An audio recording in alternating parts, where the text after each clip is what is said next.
নমস্কার আমার প্রিয় শ্রোতা বন্ধুরা, অল ডে সাসপেন্সের পর্দায় আমি সুদর্শন চলে এলাম আরও একটি হাড়হিম করা গ্রাম বাংলার ভূতের গল্পের সাথে।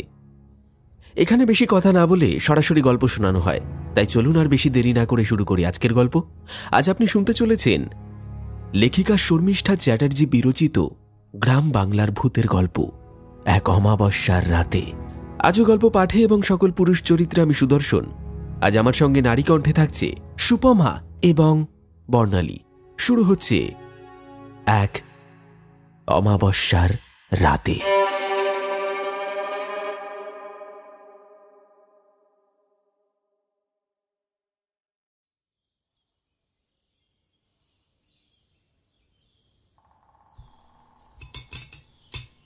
নাও তোমার গরম চাটা নাও গো।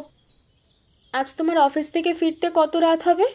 ছন্দা টেবিলের উপর গরম চা দিতে দিতে বিকাশকে এই কথা জিজ্ঞাসা করাতেই বিকাশ খবরের কাগজের থেকে মুখ না সরিয়ে গরম চায়ে চুমুক দিতে দিতে বলল,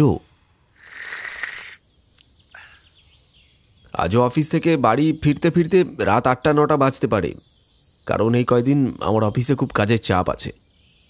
বিকাশের এই কথা শুনে ছন্দা বিছানার ওপর পড়ে থাকা এলোমেলোভাবে শাড়িটা হাতে তুলে নিয়ে ভাঁজ করতে করতে বলল, তোমাকে কদিন ধরে একটা কথা বলবো বলবো করে আর বলাই হচ্ছে না। তোমার কি এখন আমার কথাটা শোনার সময় হবে, নাকি অফিসের তাড়া আছে? ছন্দার মুখে এই প্রশ্ন শুনে বিকাশ এবার মুখের উপর থেকে কাগজটা সরিয়ে নিয়ে বলে, কি কথা বলবে বলো তাড়াতাড়ি, আমি একটু পরে স্নানে যাব। ওই গতকাল সন্ধেবেলায় মা ফোন করেছিল, তো ফোন করে বলল সামনের সপ্তাহে মানে মঙ্গলবার 25শে জুলাই আমার ভাইয়ের ছেলে টুবলুর অন্নপ্রাশন, তো আমরা যাতে অবশ্যই ওর অন্নপ্রাশনে যাই। আচ্ছা, তোমার কি আমাকে নিয়ে যাওয়ার সময় হবে? মানে তুমি কি আমাকে নিয়ে যেতে পারবে, নাকি আমি একাই চলে যাব? এতক্ষণ ধরে ছন্দার কথাগুলো শুনে বিকাশ চেয়ার থেকে উঠে গায়ের গেঞ্জিটা খুলতে খুলতে বলল, আজ রাতে অফিস থেকে ফিরে তোমাকে জানাচ্ছি, দেখি আজ অফিসে গিয়ে কি হয়। এই কথা বলে বিকাশ কলঘরে ঢুকতে যেতেই ছন্দা যেই রান্নাঘরে রান্না করার জন্য ঢুকতে যাবে অমনি সেই সময় টেলিফোনটা বেজে উঠল। টেলিফোনটা বেজে উঠতেই ছন্দা দেওয়াল ঘড়ির দিকে তাকিয়ে বেশ অবাক গলায় বলল, এত সকালে আবার কে ফোন করলো? এই কথা বলে ছন্দা ফোনটা তুলতেই ফোনের ওপাশ থেকে ছন্দার মা রেবতী দেবীর গলার আওয়াজ শোনা গেল। তিনি বললেন, ছন্দা, তুই কি এখন ব্যস্ত রে? ছন্দা ঘড়ির দিকে তাকিয়ে বলে, হ্যাঁ মা, একটু তো ব্যস্তই আছি। তোমার জামাই একটু পরে আবার অফিসে বেরোবে, ওর জন্য এই রান্না বান্না করছি আর কি। তা তুমি এত সকালে ফোন করলে, বাড়ির সবাই ঠিক আছে তো? হ্যাঁ হ্যাঁ, বাড়ির সবাই ঠিক আছে, যে জন্য এত সকালে তোকে ফোন করা। তোরা কবে এখানে আসবি? টুবলুর অন্নপ্রাশনে কিছু ঠিক করলি? না গো মা, এখনো কিছু ঠিক করিনি। একটু আগেই তোমার জামাইকে বললাম এই টুবলুর অন্নপ্রাশনে যাওয়ার কথাটা, তো শুনে তো বললো রাতে অফিস থেকে ফিরে এসে তারপর সব বলবে। কেন মা, টুবলুর অন্নপ্রাশন নিয়ে কি কিছু সমস্যা হয়েছে? না না, কোনো সমস্যা হয়নি। তুই আর জামাই যদি টুবলুর অন্নপ্রাশনে এই গ্রামে আসিস, তাহলে একটু সকাল সকাল আসবি। রাত হয়ে গেলে কিন্তু খবরদার আসিস না। সন্ধ্যা হলেই আজকাল গ্রামে ভয়ানক বিপদ দাঁড়িয়ে থাকে। তোকে আগে থেকে বলে দিলাম, বাকি কথা পরে বলবো। সকাল সকাল চলে আসিস। ফোনের ওপার থেকে মায়ের মুখে এই রকম একটা অদ্ভুত কথা শুনে ছন্দা বেশ উত্তেজিত কণ্ঠে জিজ্ঞাসা করে, কেন মা, কেন যাওয়া যাবে না? কিছু হয়েছে নাকি ওই গ্রামে? ছন্দার প্রশ্ন শুনে রেবতী দেবী ফোনের ওপার থেকে কিছু একটা বলতে যাচ্ছিল। হঠাৎ সেই সময় বিকাশের গলা শোনা গেল, ছন্দা, তোমার জল খাবার বানানো হয়ে গেছে? দাও তাড়াতাড়ি জল খাবারটা দাও দেখিনি, এদিকে আমার অফিসে যাওয়ার দেরি হয়ে যাচ্ছে যে। বিকাশের গলা পেয়ে ছন্দা গলাটা নামিয়ে ফিসফিস করে রেবতী দেবীর উদ্দেশ্যে বলে ওঠে, মা, ফোনটা এখন রাখো, তোমার জামাই কলঘর থেকে স্নান সেরে বেরিয়ে পড়েছে, জল খাবারের জন্য আবার তাড়া দেবে। আমি এখন রাখছি, হ্যাঁ পরে কথা বলবো। এই কথা বলে ছন্দা ফোনটা রেখে দেয়। ছন্দা ওই দিক থেকে ফোনটা কেটে দিতেই রেবতী দেবী ফোনটা নামিয়ে রেখে দু হাত জড়ো করে মাথায় ঠেকিয়ে বলে, জয় মা বিপত্তারিণী, তুমি দেখো ওদের পৌঁছাতে যেন রাত না হয়। রাত হলেই তো সে বেরোয়।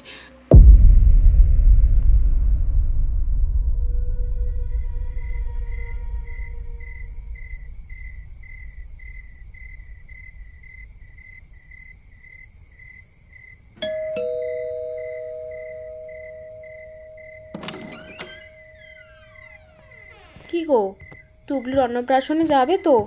কবে যাবে কিছু ঠিক করলে? হ্যাঁ, যাবো তো। 23 তারিখ রাতে অফিস থেকে ফিরে রাত 10টায় যে ট্রেনটা আছে ওই ট্রেনটা ধরেই চলে যাব। বলছি আমরা রাতের ট্রেনে যাব না, সকালে বা দুপুরে যাওয়া যায় কিনা একটু দেখো না। কেন, রাতের ট্রেনে করে যেতে তোমার কি কোনো সমস্যা আছে? না, কোনো সমস্যা নেই, কিন্তু কিন্তু কি ছন্দা? মা সেদিন ফোনে আমাকে বলছিল যে আমরা যাতে রাতের বেলায় না আসি, সকালে বা দুপুরের মধ্যেই যাই। কেন, মা হঠাৎ এই কথা বলছেন কেন? জানি না গো, এই বিষয়ে তো আমাকে মা কিছু বলেনি, শুধু রাতে আসতে বারণ করলো। তোমার মা যা খুশি বলুক, আমি আর তুমি 23 তারিখ রাতের ট্রেনেই যাচ্ছি, এটাই ফাইনাল। রাতের ট্রেনে গেলে ফাঁকায় ফাঁকায় বসতে পারবো, আর সকালে দুপুরে গেলে ট্রেনে খুব ভিড় হয়, আর সেই ভিড় আমার একদম ভালো লাগে না। আর তুমি তো জানো ছন্দা, আমি বেশি ভিড়টির পছন্দ করি না। বিকাশের এই কথা শুনে ছন্দা চুপ করে রইল, আর কিছু বলল না।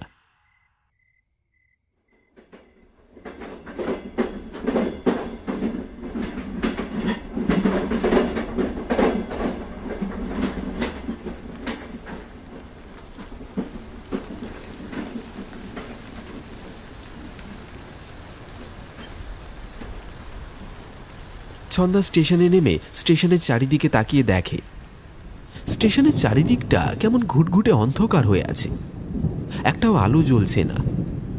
যাও বা দুটো আলো জ্বলছে, তাও একবার জ্বলছে আবার একবার নিভছে। সেই সঙ্গে টুপটুপ করে বৃষ্টি পড়ছে। একেতেই অমাবস্যার রাত, তার উপর স্টেশনটা ঘুটঘুটে অন্ধকার দেখে আর টুপটাপ করে বৃষ্টি পড়তে দেখে ছন্দা তার কাঁধে থাকা সাইড ব্যাগ থেকে টর্চ লাইটটা বের করতে করতে বলল, বাবা, স্টেশনটা এত অন্ধকার কেন? আগেও তো এসেছি, তখন তো এত অন্ধকার ছিল না, চারিদিকে তো আলোই আলো ছিল। আলোগুলো গেল কোথায়? দেখো গিয়ে, আলোগুলো খারাপ হয়ে বসে আছে, হয়তো এখনো আলোর ব্যবস্থা করতে পারেনি স্টেশন, তাই এত অন্ধকার। তাই হবে হয়তো, চলো যাই এবার। তারা ব্যাগ থেকে টর্চ লাইটটা বের করে সেটা জ্বালিয়ে ধীরে ধীরে অন্ধকার স্টেশন ধরে দুজন যখন হাঁটতে হাঁটতে এগিয়ে চলল, তখন দেখল যে কটা গুমটি, চা বা পানবিড়ি বা কচুরির দোকান আছে সব কটাই বন্ধ, এবং সেই বন্ধ দোকানের সামনে কটা কুকুর শুয়ে আছে। তারা কুই কুই করে করুণ সুরে কাঁদছে। পরিবেশটা কেমন যেন অশুভ। একসময় ওরা দুজন হাঁটতে হাঁটতে গ্রামের রাস্তায় এসে পড়ল। এদিকে তখন ঝোড়ো হাওয়ার সাথে মুষলধারায় বৃষ্টি নামতে শুরু করেছে। ছন্দা বিরক্তি ভরা কণ্ঠে বলে উঠল, এই রাতের বেলা অসময় কেমন মুষলধারায় বৃষ্টি নামলো, আশেপাশে তো কোনো দোকানও নেই যে একটু মাথা বাঁচানোর জন্য দাঁড়াবো। বিকাশ তখন এইদিক ওইদিক ঘাড় ঘুরিয়ে দেখছিল যে কোনো আস্তানা আছে কিনা, অন্তত ওদের দুজনের মাথাটা বাঁচানোর জন্য।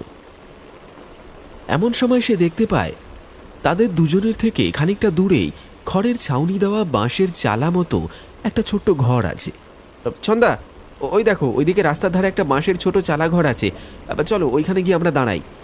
কথাটা বলেই বিকাশ ছন্দার হাত ধরে তাড়াতাড়ি দৌড়ে বাঁশের চালা ঘরে এসে দাঁড়াতেই বৃষ্টির বেগটা আরও বেড়ে গেল। সেই সঙ্গে ঝোড়ো হাওয়াটা আরও জোরে জোরে বইতে শুরু করলো। বাইরে বৃষ্টির বেগ বাড়তে দেখে ছন্দা শাড়ির আঁচল দিয়ে ভিজে মুখ ও হাতটা মুছতে মুছতে বিরক্তি ভরা কণ্ঠে বলল, যা মুষলধারে বৃষ্টি পড়ছে, আজ রাতে মনে হয় না আর বাড়ি পৌঁছতে পারবো বলে। ইস, সারাটা রাত এই বাঁশের ছাউনির নিচে কাটাতে হবে। বাড়িতে পৌঁছতে পৌঁছতে মনে হয় কাল ভোর হয়ে যাবে গো বিকাশ। এমন সময় পেছন দিক থেকে একটা ক্ষণক্ষণে গলা শোনা যায়, আপনারা কি এই গ্রামে নতুন? বিকাশ চমকে পিছনে তাকিয়ে দেখে তাদের থেকে হাত তিনেক দূরে একটা রোগা পাতলা ছিপছিপে বেঁটে খাটো লোক হ্যারিকেন হাতে দাঁড়িয়ে আছে, আর তাদের দিকে এক দৃষ্টিতে তাকিয়ে একটা রহস্যময় হাসি হাসছে। ছন্দা অচেনা লোকটাকে অন্ধকারের মধ্যে বাঁশের ছাউনির তলায় তাদের পিছনে ওইভাবে দাঁড়িয়ে থাকতে দেখে বিকাশের কানের কাছে মুখ এনে ভয়ার্ত গলায় জিজ্ঞাসা করে, এই বিকাশ, আমরা যখন এই বাঁশের ছাউনির তলায় এসে দাঁড়ালাম, লোকটাকে তো তখন দেখতে পাইনি। লোকটা কখন এসে এরকম ভূতের মতো উদয় হলো বলো তো? আমাদের পিছনে এলো, আমরা টেরই পেলাম না। লোকটা হয়তো এখানে দাঁড়িয়েই ছিল, আমরাই হয়তো অন্ধকারের মধ্যে খেয়াল করিনি। বিকাশ ছন্দাকে কথাটা বলে লোকটার দিকে তাকিয়ে মৃদু হেসে বলল, না না, আমরা এই গ্রামে নতুন নই, এর আগেও অনেকবার এসেছি, এখানে আমার শ্বশুর বাড়ি।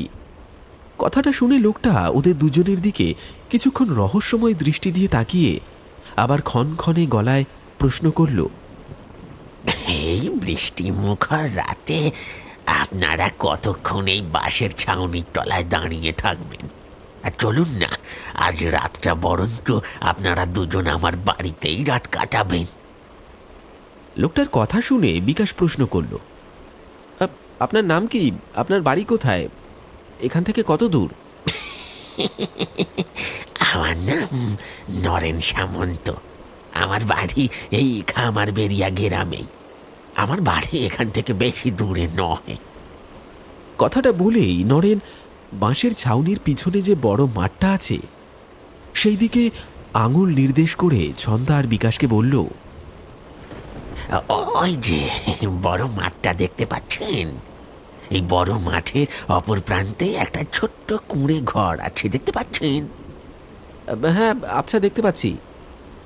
ওই কুঁড়ে ঘরের জানলা দিয়ে যে আলোটা দেখা যাচ্ছে, ওই যে ওই ঘরটাই আমার।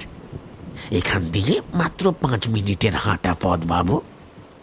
নরেনের মুখ থেকে ওর বাড়ির কথা জেনে নিয়ে ছন্দা চারিদিকের বর্ষামুখর অন্ধকার পরিবেশটাকে দেখতে দেখতে বলে, শোনো না, বাইরে যা প্রকৃতির তাণ্ডবলীলা দেখছি, সারা রাত এই বাঁশের ছাউনির তলায় দাঁড়িয়ে থাকি, তাহলে আমরা দুজনেই মুষলধারায় বৃষ্টির ছাঁটকে বৃষ্টিতে ভিজে নিঘাত নিউমোনিয়ায় আক্রান্ত হব। আজ রাতটা ওনার বাড়িতে গিয়ে কাটাই, সেটা ভালো হয় না? ভোরের দিকে বৃষ্টি কমলে না আমরা বেরিয়ে পড়ব। হ্যাঁ, একদম ঠিক কথা বলেছ। বিকাশ ও ছন্দার মুখে এই কথা শুনে নরেনের ঠোঁটের কোণে আবার সেই আলগা রহস্যময় হাসিটা ফুটে উঠল। সে বলল, চলুন, আজ রাতটা বরঞ্চ এই গরিবের আস্থানায় কাটাবেন। গ্রামের অন্ধকার কাঁচা পাকা রাস্তা দিয়ে হাঁটতে শুরু করলো ওরা, পিছনে ছন্দা ও বিকাশ। ওই বৃষ্টিমুখর পরিবেশেও দূর থেকে যেন একটা প্যাঁচা বিশ্রী বিকট স্বরে চিৎকার করে উঠল। তারপর সেটা উড়তে উড়তে ওদের মাথার উপর দিয়ে বেরিয়ে গেল। ছন্দা বিকাশের হাত খামচে ধরে ভয়ার্ত গলায় বলল, এই বিকাশ, এই পেঁচাটা ওরকম বিশ্রী চিৎকার করতে করতে আমার মাথার উপর দিয়ে বেরিয়ে গেল কেন বলো তো? আজকে রাতে আমাদের সাথে খারাপ কিছু হবে না তো? আমার খুব ভয় করছে। আরে, একটা প্যাঁচা বিশ্রীভাবে চিৎকার করে ডাকতে ডাকতে চলে গেল আর তুমি এতেই ভয় পেয়ে গেলে? সত্যি তুমি একটা ভীতু ডিম। চলো, কিচ্ছু ভয় নেই, আমি থাকতে কোনো ভূত প্রেত দৈত্য দানব কাউকে আমি তোমার কাছে ঘেঁষতে দেবো না। ভারী আমার বীর পুরুষ এলো রে। ভূত প্রেত আক্রমণ করতে এলে কেমন তুমি সাহস দেখাও, দেখবো আমি। বাড়িতে একটা টিকটিকি দেখলে ভয় লাফালাফি করে, সে নাকি এবার ভূতের সামনে সাহস দেখাবে। কথার মাঝেই নরেন বলে ওঠে, কথা বাবু, দিদিমণি, আসুন আসুন, বাড়ির ভিতরে আসুন। এই গরিবের আস্থানায় আপনারা পায়ের ধুলো দিন। নরেনের কথা কানে যেতেই ছন্দা ও বিকাশ এই আলো আঁধারি অন্ধকারের মধ্যে নরেনের হাতে ধরা হ্যারিকেনের আলোয় ছোট্ট কুঁড়ে ঘরটা দেখল। ঘরটার খড়ের চালের উপরে নানান ধরনের গুল্ম গাছ এমনভাবে গজিয়ে উঠেছে যে সেই গাছগুলো পুরো মাটির কুঁড়ে ঘরটাকে ঢেকে দিয়েছে। ঘরটা দেখে ছন্দা নরেনকে বলে, আচ্ছা, আপনার ঘরের চারিদিকে আর আপনার ঘরের গায়ে নানান ধরনের গাছপালা গজিয়ে উঠেছে দেখছি, আপনার এই কুঁড়ে ঘরে থাকতে অসুবিধে হয় না? দিদিমণি, থাকতে থাকতে অভ্যাস হয়ে গেছে। বুনি, এই বুনি, একবার এইদিকে আয় তো।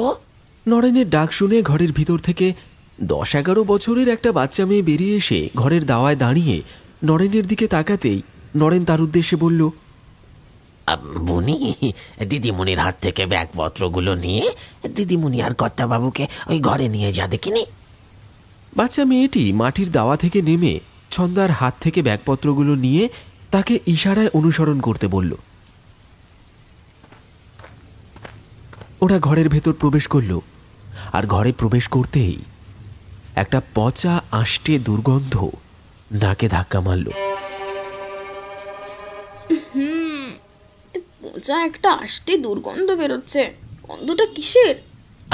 আসলে দিদিমণি, বর্ষাকাল তো, ঘরের সমস্ত জানলা দরজা বন্ধ বলে এই রকম পচা আষ্টে গন্ধ বেরোচ্ছে। বর্ষাকালে ঘরে যে একটা ভ্যাপসা গন্ধ ছাড়ে, এটা তো তার গন্ধ নয়, কেমন একটা রক্ত পচা গন্ধ। ওফ, তুমি একটু চুপ করবে? সেই তখন থেকে কি পাগলামি শুরু করেছো বলো তো? ওনার ঘরে কিসের গন্ধ এখন বেরোচ্ছে, তুমি কি তার অনুসন্ধান করতে বেরোবে নাকি রাত দুপুরে?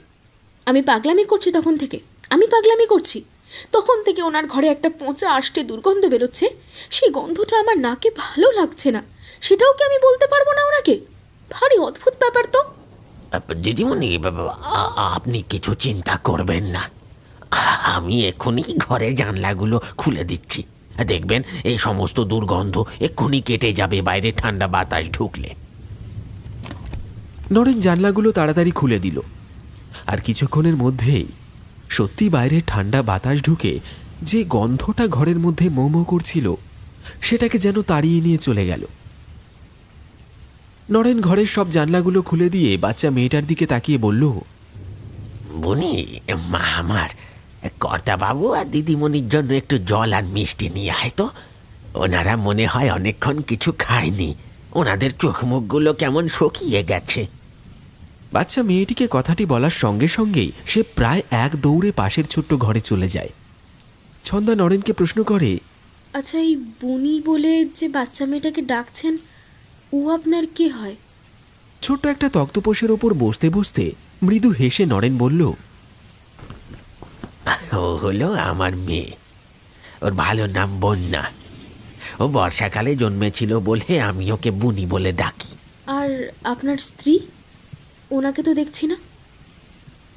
বুনির জন্মের 2 বছরের মাথায় আমার স্ত্রী কলেরায় আক্রান্ত হয়ে মারা গেছে। সেই থেকে আমি আর আমার মেয়ে এই বাড়িতে একাই থাকি। কিন্তু দুঃখের বিষয়, আমার মেয়েটা জন্ম থেকেই বোবা, কথা বলতে পারে না। শহরে নিয়ে গিয়ে চিকিৎসা করার পয়সা নেই, এতটাই অভাগা বাবা আমি। কথাটা বলতে বলতে যেন ডুকরে কেঁদে উঠল নরেন। ছন্দার মনটা বাচ্চা মেয়েটার জন্য খারাপ হয়ে যায়। এরপর নরেন নিজেকে সামলে নিয়ে বলে, চলুন কর্তাবাবু, দিদিমণি, পাশের ঘরে চলুন। আজ রাতটা আপনাদের শোয়ার ব্যবস্থা আমি ওই ঘরেই করছি।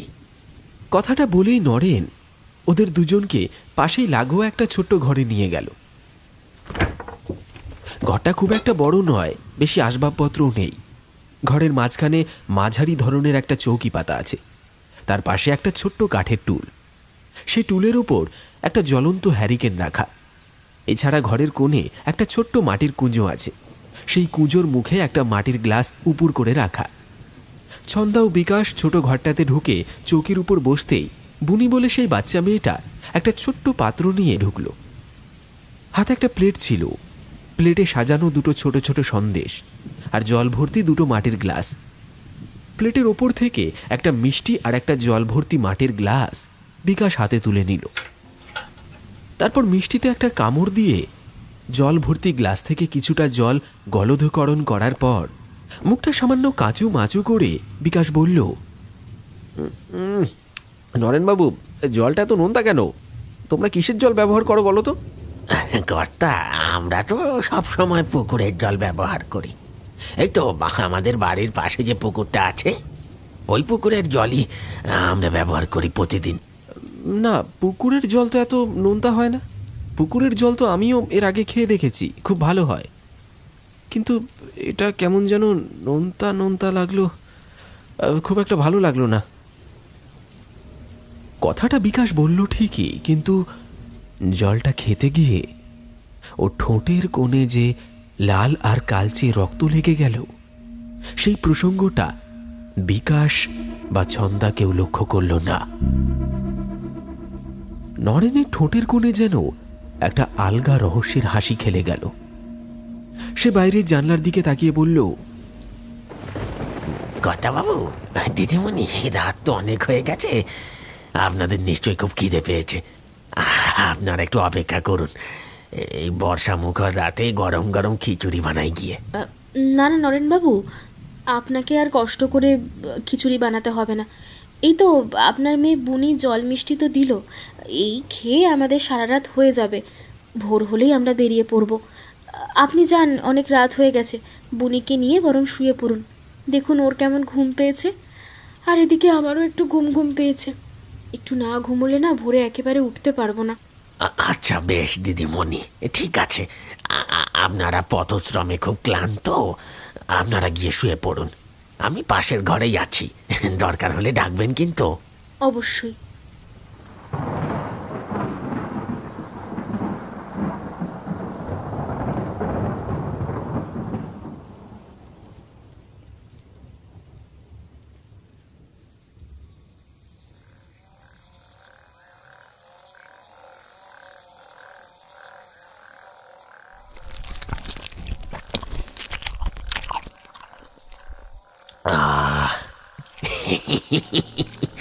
এই মানুষের শরীরের মাংস আর রক্তের কি যে স্বাদ! নে বুনি নে, এই মহিলাটির কাটা হাতের রক্ত মাংসটা খেয়ে দেখ, কি সুন্দর নোনতা নোনতা স্বাদ, আর কি দারুণ খেতে। রাত তখন কটা হবে, 2 কি 2:30। একটা খ্যানখ্যানে হাসির আওয়াজে বিকাশের ঘুমটা ভেঙে যায়। ঘুমটা ভেঙে যেতেই একটা হাই তুলে ঘুম জড়ানো গলায় বিকাশ বলে, গভীর রাতে এমন অদ্ভুত বিশ্রীভাবে হাসছে কে? খুব কাছ থেকেই তো আসছে আওয়াজটা, দেখতে হচ্ছে তো। বিকাশ বিছানা ছেড়ে উঠে যেই দরজা খুলতে যাবে, তখন সেই খ্যানখ্যানে হাসির আওয়াজটা আবার সে শুনতে পায়। দরজার সামনে দাঁড়িয়ে কান খাড়া করে শুনতে লাগে সেই হাসি। আর হাসিটা যে নরেনের, সেটা বুঝিয়ে দিতে হয় না। এত রাতে নরেন এরকম পাগলের মতো হাসছে কেন? লোকটা পাগল টাগল নয় তো? কি জানি বাবা, দেখে তো সুবিধার মনে হচ্ছে না। দরজায় একটা ছোট্ট ছিদ্র ছিল। কথাটা নিজের মনে মনে বলতে বলতে বিকাশ দরজার সেই ছিদ্রর দিকে দৃষ্টিপাত করল। আর সেই ছোট্ট ছিদ্র দিয়ে সে বাইরের যা দৃশ্য দেখল, তা দেখে ওর 2 চোখ বিস্ফারিত হয়ে যায়। সে ভূত প্রেত বা পিশাচে বিশ্বাসী নয়, তবে এখন সে চোখের সামনে যে দৃশ্য দেখতে পাচ্ছে, এটার সে বাস্তবে কিসের ব্যাখ্যা দেবে বুঝে উঠতে পারল না। দরজার ওই পাশে বারান্দায় হাত পা ছড়িয়ে বসে আছে একজন মানুষ। না, তাকে মানুষ বলা চলে না, কারণ সে এখন মনুষ্য রূপে নেই। তার ঠোঁটের 2 কোণ বেয়ে লাল রক্তের কষ ঝরে পড়ছে। এটা তো নরেন। নরেনের এইরকম চেহারা হলো কখন? তার চোখে কালো মণি বলে কিছু নেই, যেন উল্টে গেছে চোখটা। সম্পূর্ণ চোখ দুটো সাদা ধপধপ করছে, যেন জল জল করছে একটা আলোর জ্যোতি। তার হাত পায়ের নখগুলো কেমন যেন কালো কালো আর বেশ বড়। নিজের চোখের সামনে বিকাশ যা ভয়ঙ্কর দৃশ্য দেখল, তা দেখে তার বুকের হৃৎপিণ্ড যেন খাঁচা ছাড়ার জোগাড় হলো। নরেনের হাতে রয়েছে মানুষের একটা কাটা হাত, এবং সেই কাটা হাতটা যে একটা মহিলার তা দেখে বোঝা যাচ্ছে, কারণ সেই কাটা হাতে কয়েক গোছা চুড়ি রয়েছে। এবং মহিলা সেই কাটা হাত ধরে নরেন সেটা মুখের কাছে নিয়ে গিয়ে পরম আনন্দে কামড়ে কামড়ে চিবিয়ে চিবিয়ে খাচ্ছে, আর খ্যানখ্যানে স্বরে হাসতে হাসতে বলছে,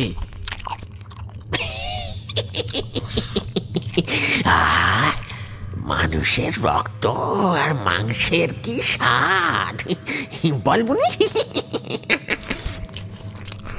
এরপরে আরো একটা বিভৎস দৃশ্য দেখে বিকাশ ভয়ে আঁতকে ওঠে। নরেনের পাশেই বসে আছে সেই 10-11 বছর বয়সী বাচ্চা মেয়েটা। সেও নরেনের মতো হাত পা ছড়িয়ে বসে আছে, আর সে বাচ্চাটার হাতে রয়েছে একটা পুরুষের কাটা পা। সেই পাটা পরম আনন্দে চিবোতে চিবোতে নরেনের মতো কচমচ করে খেতে লাগলো সে, আর মাঝে মাঝে যেন খ্যানখ্যান করে হাসছে। ওদের দুজনের আশেপাশে মাটির ওপর ছড়িয়ে আছে বিভিন্ন অঙ্গ প্রত্যঙ্গ এবং হাড়গোড়, আর রক্ত মাংসে সারা ঘর ছড়িয়ে ছিটিয়ে রয়েছে।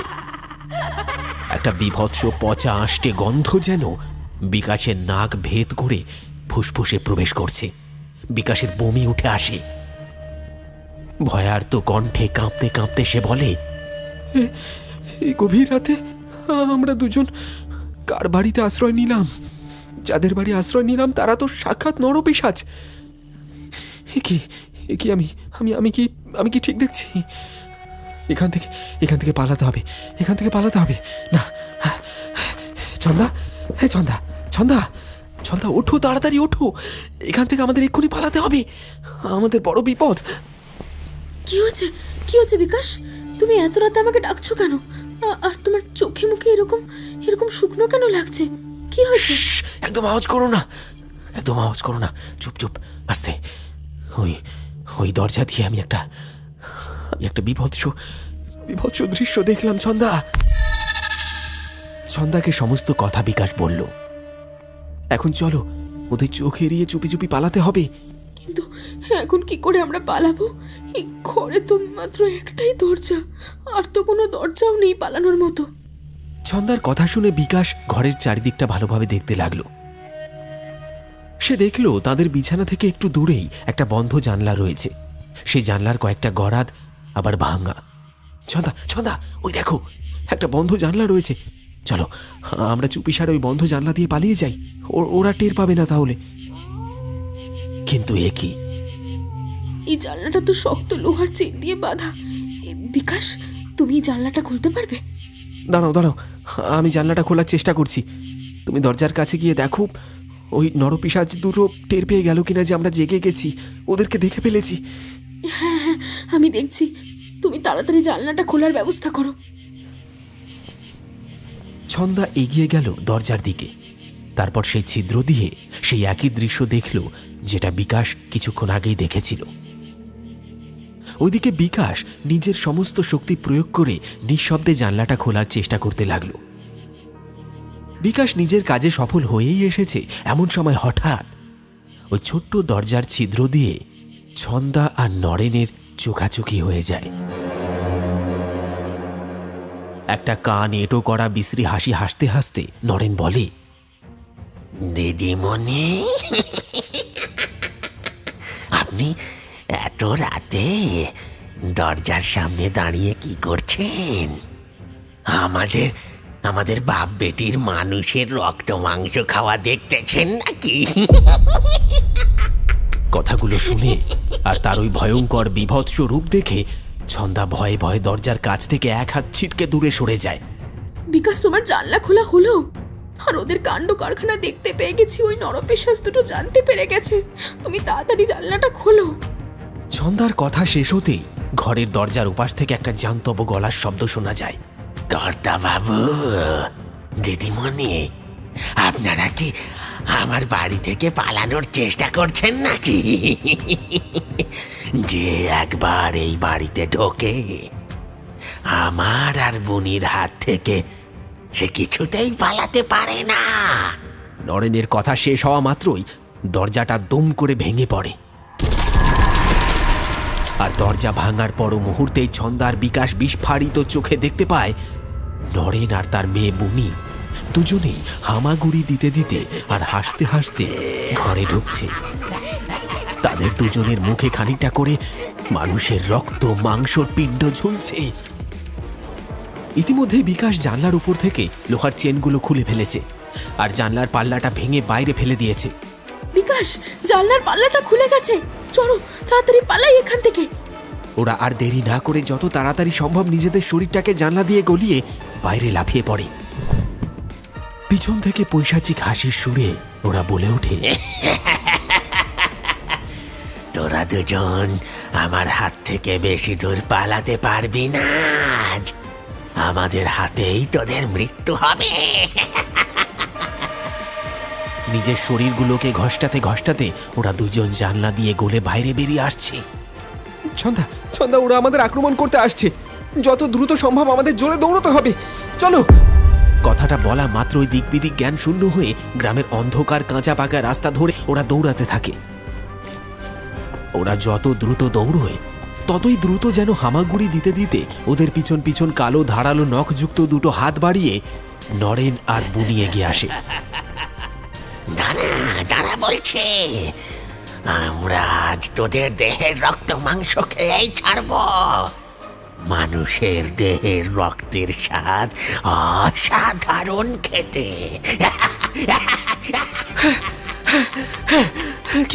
কি হলো তোমার? ততক্ষণে দৌড়তে গিয়ে ছন্দা হুমড়ি খেয়ে রাস্তার ওপর পড়ে গেছে। বিকাশ পিছন ফিরে ছন্দার দিকে তাকিয়ে কথাটা জিজ্ঞেস করতেই আঁতকে ওঠে। সে দেখতে পায় বুনি ছন্দার বুকের উপর বসে ছন্দার বুক চিড়ে বুকের ভিতর থেকে দলা দলা রক্ত মাংস হাত দিয়ে বের করছে আর মুখে পুড়ে কচমচ করে চিবিয়ে চিবিয়ে মহা আনন্দে খাচ্ছে আর হিহি করে হাসছে। অন্যদিকে ছন্দা যন্ত্রণায় চিৎকার করতে করতে কাতরাতে কাতরাতে বলছে, বিকাশ, বিকাশ বাঁচাও আমায়, বিকাশ, ওই নরপিশাচটা আমাদেরকে মেরে ফেলবে, বিকাশ বাঁচাও, বাঁচাও আমায়। বুনি সাবাস সাবাস, এই না হলো তুই আমার মেয়ে। নে নে নে নে, ওটাকে নিয়ে আয় দেখিনি। মহা আনন্দে দুজনে ওর শরীরের রক্ত মাংসটা ভোজ করি আজ রাতে। নরেনের কথা শুনে বুনি ছন্দার বুকের উপর থেকে উঠে ছন্দার একটা হাত ধরে টানতে টানতে নরেনের দিকে নিয়ে যেতে থাকে। তারপর তারা দেখে মহা আনন্দে ছন্দার শরীরটা ওরা ছিঁড়ে ছিঁড়ে খাচ্ছে। বিকাশ আর সহ্য করতে পারে না, সে সেই দিকে এগিয়ে যাওয়ার জন্য উদ্যত হয়। আর দুপা এগোতেই তার হাতে একটা হ্যাঁচকা টান পড়ে। সম্বিত ফিরে আসে বিকাশের। সে দেখতে পায় তার হাত ধরে টেনেছে স্বয়ং ছন্দা, আর তার পাশেই দাঁড়িয়ে আছে একজন বয়স্ক ব্যক্তি। তাহলে কি ওই পিশাচরা বিকাশকে একটা ভ্রমের মধ্যে ফেলে দিয়েছিল? বিকাশের আকাশ পাতাল সব তোলপাড় হয়ে যায়, কিছু চিন্তা করতে পারে না সে। এদিকে ছন্দার পাশে যে ব্যক্তিটি দাঁড়িয়ে রয়েছে তার পরনে আছে লাল পাঞ্জাবি আর ধুতি, গলায় রুদ্রাক্ষের মালা, কপালের মাঝখানে লাল সিঁদুরের তিলক। অন্যদিকে যে স্থানে বুনি আর নরেন ছিল সেই দিকে তাকাতেই বিকাশ দেখে জায়গাটা একেবারে শূন্য।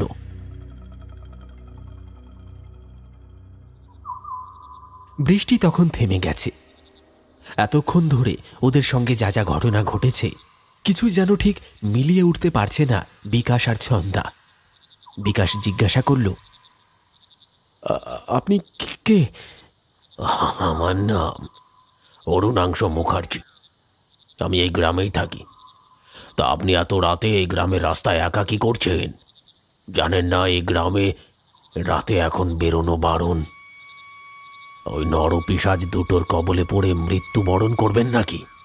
বিকাশ অরুণাংশু বাবুকে সমস্ত ঘটনা খুলে বলে। সবটা শোনার পর অরুণাংশু মুখার্জি বললেন, আপনি বড় ভুল করেছেন।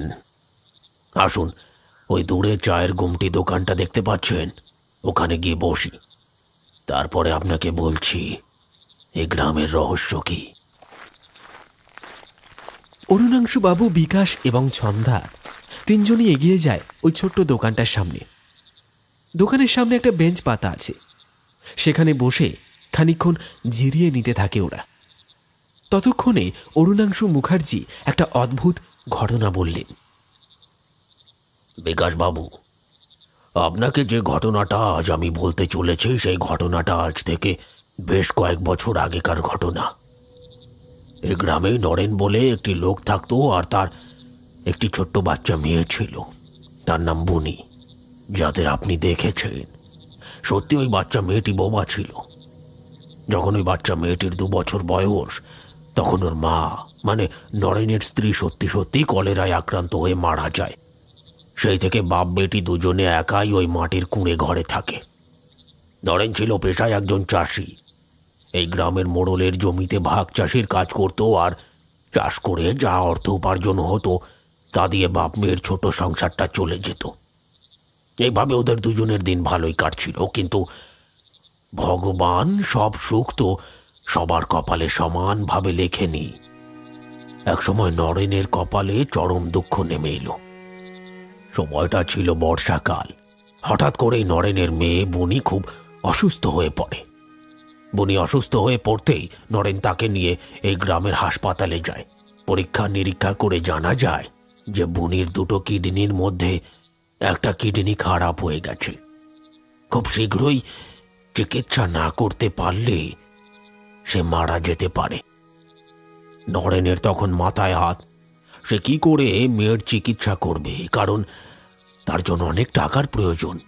সে টাকা তার কাছে নেই। অগত্যা নরেন মেয়ের চিকিৎসার জন্য গ্রামের মোড়ল হীরেন বাগচির কাছে টাকা চাইতে যায়। কিন্তু হীরেন বাগচির অগাধ সম্পত্তি, টাকা পয়সা থাকা সত্ত্বেও লোকটা নরেনকে একটা টাকা দিয়েও সাহায্য করেনি, বরঞ্চ অকথ্য ভাষায় অপমান গালাগাল করে আর নির্মমভাবে অত্যাচার করে বাড়ি থেকে তাড়িয়ে দেয়। সেই সঙ্গে নরেনের কাজটাও কেড়ে নেয়। নরেন জমির কাজ হারিয়ে আরো অসহায় হয়ে পড়ে। সারাদিন ভাবতে থাকে সে কি করে টাকার জোগাড় করবে। বউটা তো এককালে গেছে, এখন সে মেয়েকে হারাতে চায় না, তার চিকিৎসা করে তাকে সুস্থ করতে চায়। দিন যায়, মাস যায়, কিন্তু নরেনের পয়সা আর জোগাড় হয় না। এদিকে দিনে দিনে বুনি আরো অসুস্থ হয়ে বিছানার সঙ্গে মিশে যাচ্ছে। নরেন ছোট জাতের মানুষ, তাই গ্রামের কোনো সম্ভ্রান্ত ব্যক্তি তার পাশে এসে দাঁড়ানোর কথা তো দূর, তাকে দেখতে পর্যন্ত এলো না। উপরন্তু তার এই অসহায়তার সুযোগ নিয়ে গ্রামের মোড়ল থেকে জমিদার সকলে তার যেটুকু বাড়ির ভিটে জমি ছিল সেটুকু হস্তগত করার তালে রইল। এমন সময় একদিন বুনি ধীরে ধীরে মারা গেল। ছোট বাচ্চা মেয়েটাকে চোখের সামনে মারা যেতে দেখে নরেন তার মেয়ের মৃত্যু যন্ত্রণা সহ্য করতে পারল না। ঘর পরিবার সমস্ত কিছু হারিয়ে নিঃস্ব হয়ে সে নিজেও গলায় দড়ি দিয়ে আত্মহত্যা করল। গ্রামের মোড়ল হীরেন বাগচি এবং গ্রামের লোকেরা নরেনকে গ্রামে আর দেখতে না পেয়ে তারা ভাবল যে সে হয়তো মেয়েকে নিয়ে গ্রাম ছেড়ে কোথাও গেছে। কিন্তু তাদের ভাবনায় ছেদ পড়ল দুদিন পর। গ্রামের আকাশে বাতাসে একটা পচা আষ্টে দুর্গন্ধ বেরোতে লাগলো। সেই গন্ধ এতটাই বিশ্রী যে গ্রামের লোকেদের ঘরে টেকা দায় হলো। পচা আষ্টে দুর্গন্ধটা গ্রামের কোথা থেকে আসছে সে নিয়ে গ্রামের মোড়ল হীরেন বাগচি আর গ্রামের লোকজন সবাই নরেনের বাড়িতে খানা তল্লাশি শুরু করলো, কারণ গন্ধটা ওই দিক থেকেই আসছিল বেশি। তারপর তারা দেখল নরেনের মেয়েটার মৃতদেহটা পচে গলে বিছানার উপর পড়ে আছে, আর অন্যদিকে ঘরের একটি কারবাসে নরেনের ঝুলন্ত মৃতদেহটা ঝুলছে, আর সেই মৃতদেহটাও পচে গেছে। টপ টপ করে শরীরের মাংসপিণ্ড যেন গলে গলে পড়তে শুরু করেছে নিচে, আর অজস্র মাছি ভন ভন করছে। পোকায় ধরেছে সমগ্র ঘর, এ যেন এক নরকপুরী। এই সমস্ত দৃশ্য দেখে হীরেন বাগচি বলল, এই এদেরকে বের করতে হবে না, এদের সৎকার করার কোনো প্রয়োজন নেই। তোমরা বরং এক কাজ করো, সবাই মিলে মাটির কুঁড়ে ঘরে আগুন ধরিয়ে দাও। সকলে মিলে নরেনের বাড়িতে আগুন ধরিয়ে দেয়, ওই মৃতদেহ সমেত। গ্রামে এইরকম একটা নক্কারজনক ঘটনা ঘটে যাওয়ার 1-2 মাস পর থেকেই গ্রামে একটা নতুন উপদ্রব শুরু হয়। সেই উপদ্রব আমরা গ্রামের কেউ প্রথম প্রথম ধরতে পারিনি ঠিকই, কিন্তু পরে বুঝতে পেরেছি। সন্ধে হবার পরই এই গ্রামে যদি রাতের বেলা কেউ ঘর থেকে বেরোয় বা বাইরে থেকে গ্রামে প্রবেশ করে, তাহলে সকালবেলা আকস্মিকভাবে গ্রামের নানান জায়গায় তাদের কাঁটা ছেঁড়া লাশ উদ্ধার হয়। একদিন এমনভাবে ওই পাপী হীরেন বাগচি তাদের খপ্পরে পড়ল। নরেনদের বাড়ি আগুন দিয়ে পুড়িয়ে দেবার বেশি দিন পর নয়, কিছুদিন পরেরই কথা। একদিন হীরেন বাগচি গ্রামের অন্ধকার পথ দিয়ে হেঁটে ফিরছিলেন কোনো একটা কাজ ছেড়ে। এমন সময় তার পেছন থেকে ফ্যাস ফ্যাস গলায় তাকে কেউ বলল, মোড়ল মশাই, আজ আপনার জন্য আমার মেয়েটা আমাকে ছেড়ে চলে গেছে। হীরেন হাঁটতে হাঁটতে পিছন থেকে ফ্যাস ফ্যাসে গলার আওয়াজ শুনে পিছন ফিরে তাকাতেই দেখে নরেন আর তার মেয়ে বুনি দাঁড়িয়ে আছে, আর তার দিকে তাকিয়ে রাগে ফুঁসছে।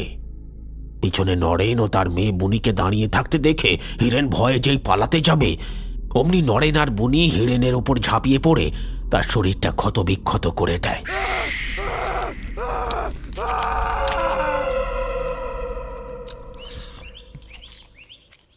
নরেন তার উপর হওয়া অত্যাচারের শাস্তি দিয়ে এই গ্রামেই আজও আবদ্ধ হয়ে রয়ে গেছে। আর হীরেন বাগচির মৃত্যুর পর থেকে গ্রামের লোকেরা আরো বেশি আতঙ্কিত হয়ে রয়েছে। সন্ধ্যের পর কেউ এখন ঘরের বাইরে বেরোয় না, কারণ আজও বুনি আর নরেনের অতৃপ্ত আত্মা অপেক্ষা করে রয়েছে তাদের সাথে হওয়া অন্যায়ের বিরুদ্ধে প্রতিশোধ নিতে। কারণ তাদের দুঃখের সময় কেউ দেখেনি ওদের, কেউ না, এ গ্রামের একটা লোকও নয়।